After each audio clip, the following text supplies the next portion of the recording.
क्या आपने कभी सोचा है कि एक ऐसा छोटा सा पार्ट जो आपकी कार की मोटर में होता है वो आपकी गाड़ी की डिलीवरी से लेकर उसकी कीमत तक सब कुछ तय कर सकता है?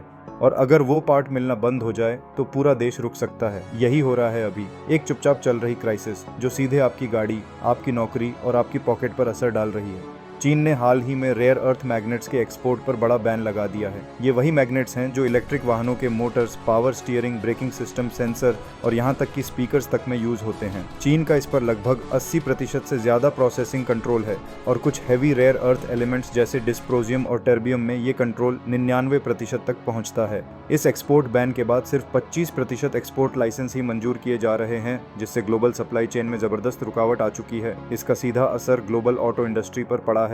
फोर्ड ने अपने कुछ प्लांट्स का काम रोक दिया है। BMW और मर्सिडीज जैसे ब्रांड्स को डिलीवरी और प्रोडक्शन टाइम बढ़ाना पड़ा है। यूरोपीय ऑटो सप्लायर CLIPA तक ने चेतावनी दी है कि उत्पादन लाइनें बंद होने की कगार पर हैं। भारत में भी असर साफ दिखने लगा है। Federation of automobile dealers associations FADA के प्रेसिडेंट C.S. विघ्नेश्वर ने कहा है कि अगर ये सप्लाई चेन चालू नहीं हुई तो भारत के ऑटोमोबाइल प्लांट्स जून के अंत तक बंद हो सकते हैं।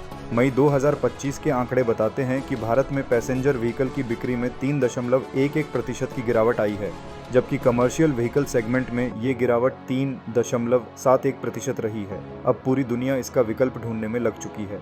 अमेरिका ने माउंटेन पास माइंस और टेक्सास में MP मटेरियल्स का प्लांट एक्टिवेट कर दिया है, लेकिन वहाँ की प्रोसेसिंग कैपेसिटी सिर्फ 1000 टन प्रति वर्ष है, जबकि चीन की सालाना क्षमता 3 लाख टन से ज़्यादा है। यूरोप को लेकर चीन ने थोड़ी राहत दी है और वहाँ के लिए एक्सपोर्ट लाइसेंस तेजी से क्लियर हो रहे हैं, लेकिन बाकी देशों के लिए स्थिति अभी भी गंभीर है। भारत भी अब रिसाइकलिंग टेक्नोलॉजी, घरेलू मैन्युफैक्चरिंग और रेयर अर्थ फ्री इनोवेशन पर काम कर रहा है, लेकिन इन सब में वक्त लगेगा और जब तक ये समाधान पूरी तरह तैयार नहीं होते तब तक ऑटो इंडस्ट्री पर मंडरा रहा खतरा बना रहेगा।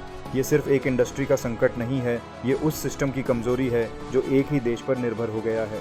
अगली बार जब आप नई कार लेने जाएं तो हो सकता है जवाब मिले, अभी वेटिंग चल रही है, चाइना से सामान नहीं आया। क्या हम फिर से उसी गलती को दोहराएंगे या इस बार वाकई कुछ बदलने वाला है?